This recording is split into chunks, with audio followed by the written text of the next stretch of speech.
In Sahajayoga, we do not pay much attention to food. Only thing I feel that so much attention has been paid to food is not a correct attitude. See, the spirit doesn't eat at all. It's a detached thing. Atma is beyond. Now when we try to say that if we eat this kind of food, Atma will be happy, that kind of Atma will be happy, is not true. For example, we'll say vegetarianism, which is a very common problem with people. You'll be amazed, all the false gurus are vegetarians. One by one. Mahesh Yogi, Rajneesh. Rajneesh is a great vegetarian. He doesn't even eat garlic and onions. This Mahesh Yogi's disciples, if you show them a garlic, they'll jump 100 times. They are afraid of the garlic. Can you imagine?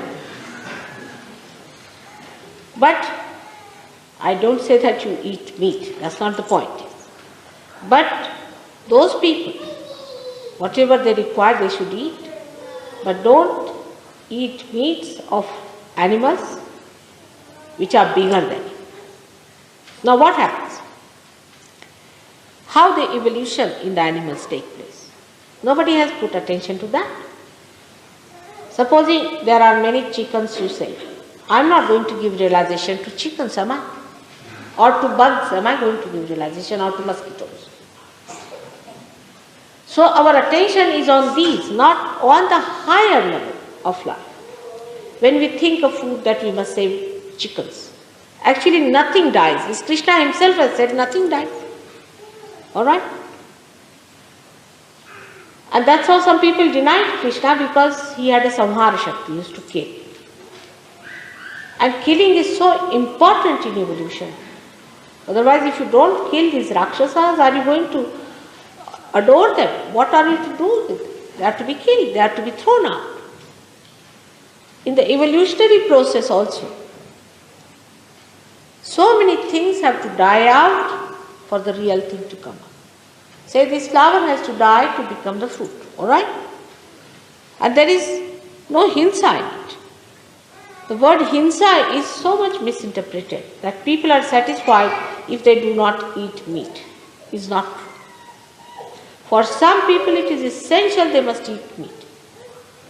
Now, as you know, Sahaja works on the power of Shakti. And the Devi not only killed Rakshasas, but she ate them.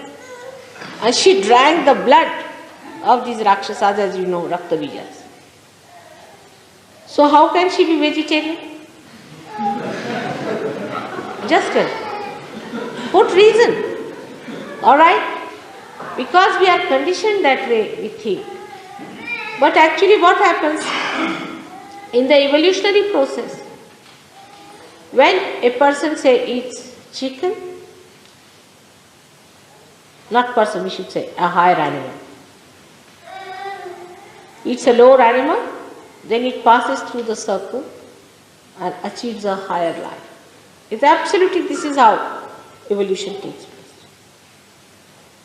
Of course, we can give realization to human beings, so we need not worry about that. That's a different point.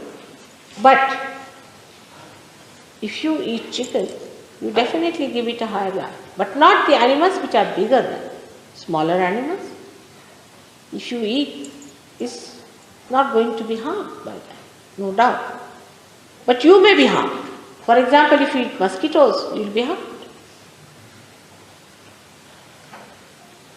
Now, in countries where there is not even any vegetable or anything, they have not seen green leaves, like Greenland. Now, the name is Greenland, they have never seen green color.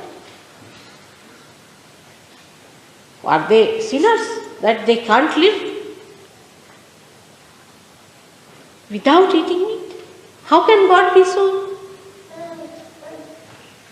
partial? There are many countries where they cannot live without eating meat. So, there must be some reason, alright? So, reason it out. If you eat vegetables, alright. If you want to eat meat, it's alright.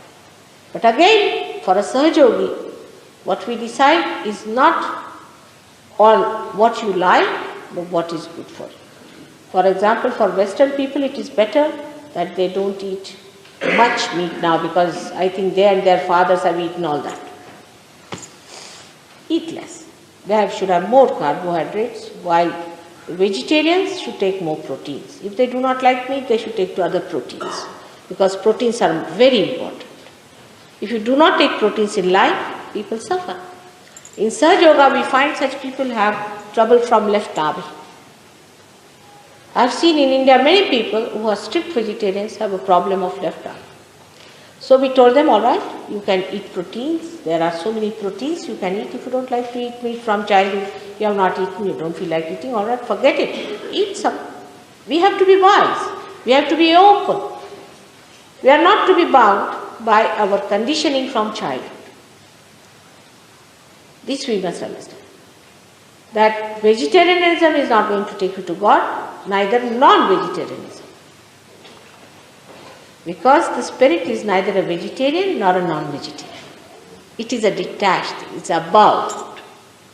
But whatever you need for your body is important. If you need protein, eat protein. If you don't eat protein, don't eat protein. But then eat something which you need. So, it is not that one has to understand it in a way that we understand as a chicken and vegetables, but we must understand in the way a doctor understands the protein and carbohydrates. Alright? Whatever you like, you can eat. There's no, in Sahaja Yoga, there's no such a compulsion. So many saints used to eat meat. So many saints. Guru Nanaka, Kabira, Muhammad Sahib, Christ, Rama himself, Krishna himself, all of them ate meat. Even Buddha ate meat. The proof is that at the end of his life, he went to one of his disciples, who was a hunter. And he told him, I'm very hungry, give me something to eat. So he said, sir, I have nothing else but a wild boar which I have killed very recently and it is not yet fully cooked. So he said, all right, doesn't matter, I'll have it. And he ate it and he died because of that half-cooked wild boar. And he died with that. So now Buddhists think that we should not eat meat. It's not so. Because he ate something that was half-cooked.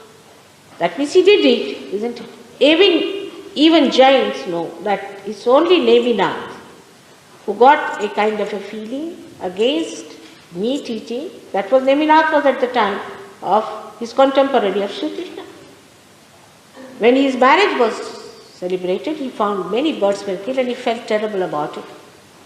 And he didn't want to eat any meat. It was all right. It's all right. If you don't feel like, don't eat it. But then a cult started. But that means till Neminath, means Jainis are ancient people. Till Neminath, they were eating meat. Is a fact. So, to get attached to some idea is not the way you are doing it. If you don't want to eat, just don't eat. And if somebody has to eat it because of health purposes or because of the need, there's nothing wrong. Everybody has a different need. Every individual has a different. That's the point. It's no question of meat or anything, but it is a question of eating proteins or carbohydrates. We have to be wise about it. And all such cults, you see, that you eat this, you eat that, is not. There is no cult in surgery. Every individual has a different personality, but the common thing is one, and that is the spirit. But, for example, drinking, we abhor. But after realization, before that I don't talk of drinking, because it goes against your chetana, against your awareness. So one has to look after the awareness. So much time has been wasted in people in deciding what to eat, what not to eat, what have they achieved, nothing. This kind of thing, to believe that such food will make us great will be false. So you don't decide on that. You decide on proteins and carbohydrates. Whatever good for your health, we should do.